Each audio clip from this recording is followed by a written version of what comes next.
Hey there folks, great to see you again. Thanks for tuning in to yet another episode of 5-Step Drop.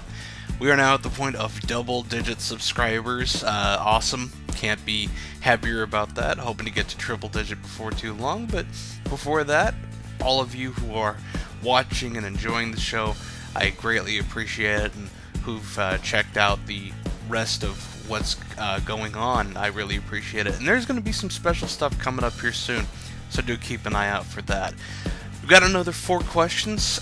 Brad Ryan, the guy who always steps up with some quality questions, did so again. So let's get to it. Alright, well, we're going to save Brad's for the end because he always puts in some good stuff. But right now we're going to start off with a buddy of mine. Name is Joshua. I believe his name is Geiher. Josh, let me know again if I butchered names. I do that sometimes, but I like to be, corrected. And Josh asked, do you see Nebraska putting a coach in waiting on the staff given Riley's age? And that's a great question. I don't personally see that. I'm not sure if Scott Frost is going to join the staff. Right now I'm leaning toward no. Now watch that be completely wrong and Scott comes in. But regardless, I don't think there's going to be a guy in waiting. When you're a quality athletic director, and personally I believe Sean Eichorst is, you have a short list at any time, because on this situation, if your coach is older or just even younger and gets hit by a bus, you have to have somebody that you can go out and you get, toot sweet. So I don't think there's going to be a head coach in waiting. I think there's going to be your standard short list. And another thing that I've brought up, people have brought up Riley's age. And I say, well, Bill Snyder, anybody? Now, given he is a wizard, but if the desire's there, if the health is there, I wouldn't worry about it too much. But overall, no, I don't think that that's going to be a situation that we're going to see in Nebraska. Alright, next up, Tom801 wants to know how different would reactions have been about the firing/hire if it had been Tom Osborne making the call and not Eichorst. Now that is a fantastic question. Obviously, Tom Osborne's word is law when it comes to Huskerland and the Husker Nation in general.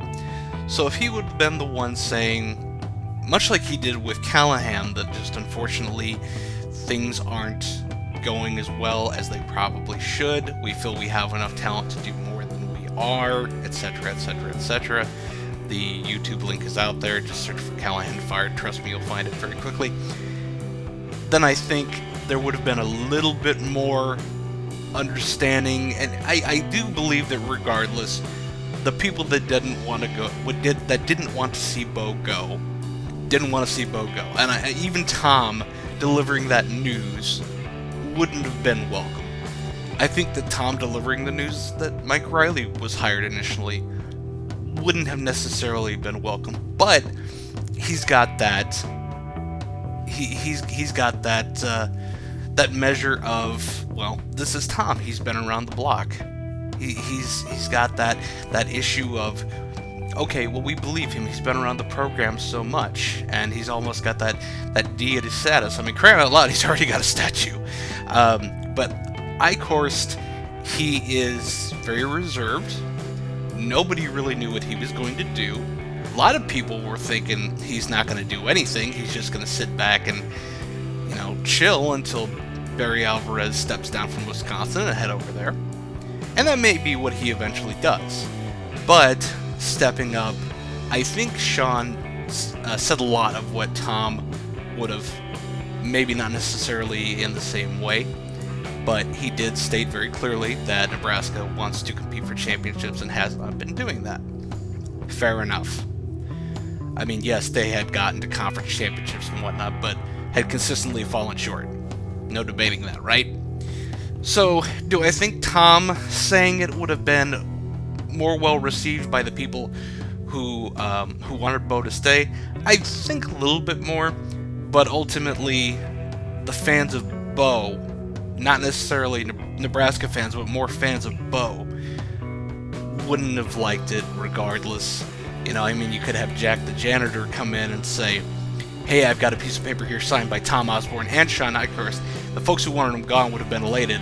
The folks who didn't want him gone wouldn't have been happy, obviously, because even though Jack's such a nice guy, but obviously I think Tom would get the benefit of the doubt here. Alright, it is time for Mr. Ryan's questions. The first one of two.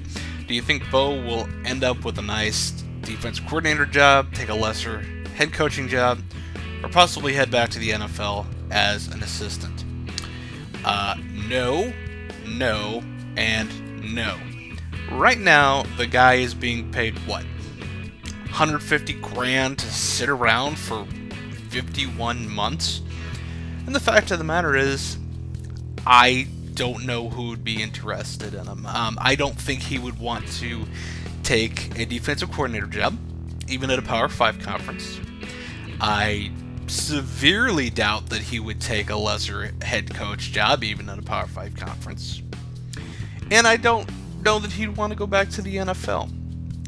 And truth be told, I don't know who would be interested in him. I mean, I don't follow NFL staff positions that much, but I don't know. I think with everything that's been going on the past couple of years with Bo and the pressure that he has had to deal with and just everything that's been going on, I think it's probably best for him to take a little sabbatical. He's got kids in Lincoln going to school. I think it's probably just best for him to sit back, to enjoy himself for a little bit. Dude's got money coming in. I mean, he's not going to exactly have to worry about paying for anything for a while. So, you know, maybe invest a little bit. You know, buy himself and the missus something nice. You know, have a nice Christmas right around the bend. So I don't think he's going to necessarily go anywhere, at least immediately. Maybe next year. You know what would be interesting is seeing him in a television studio like Mac Brown, have Bo Pelini and Mac Brown talking. I don't know if that would be something he'd be interested in. Probably not, but I don't think you're going to be seeing him anywhere, at least this year. Maybe not even next, but at least this year. Okay, and finally, last question of this particular episode comes again from Mr. Ryan. If Mike Riley is successful, and of course all of Husker Nation hopes that he will be, how many years could we realistically expect him to coach for? Again, kind of all comes down to health. Kind of comes down to how he feels. You know, I go back to Bill Snyder again. He's obviously doing very well. And again, Mike looks really, really good for 61. I hope I look that good at 61. I hope I'm around at 61, let alone looking that good. But it all comes down to how he feels.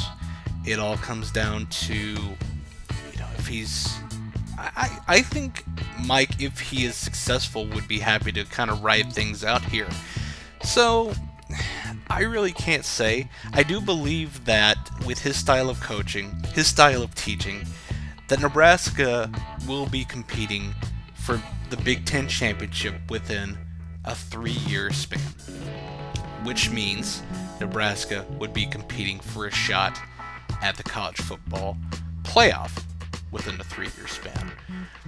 Would it expand to 8 teams? Who knows anymore, but I doubt it. But that being said, I believe there's some success. As long as there is success, I think it's really hard for him to walk away. Or maybe you can't ever say, well, this is static, he's going to be fine. There may just be something happening where he says, I just can't do this because, you know, a health-related issue or what, and then Sean Eichorst goes out, or whomever the AD is, goes out and finds a replacement or somebody that comes in as an assistant head coach and then takes over. Realistically, it's all up to him. I can't give really a number. I mean, he seems very, I don't want to say with it.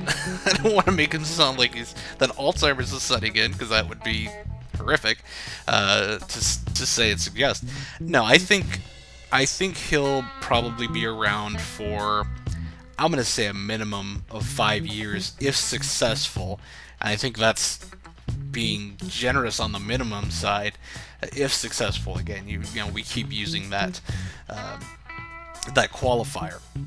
So it's really up to him, and I hope, obviously, that Nebraska is successful. I hope that there's a statue of Mike Riley before too long. Will it happen? We'll see. But I'm interested to see. That's really about the best I can give you. I'm sorry. And now it's time to say goodbye once again. I know it sucks, but I want to thank everybody who sent in questions. I want to thank everybody who comments, even the negative stuff. I appreciate the opportunity to say bad things about me and whatnot, because obviously you're watching, so hey, let's get off my back. That being said, hey, if you haven't subscribed to the channel, absolutely do so right up here. Up there, yeah.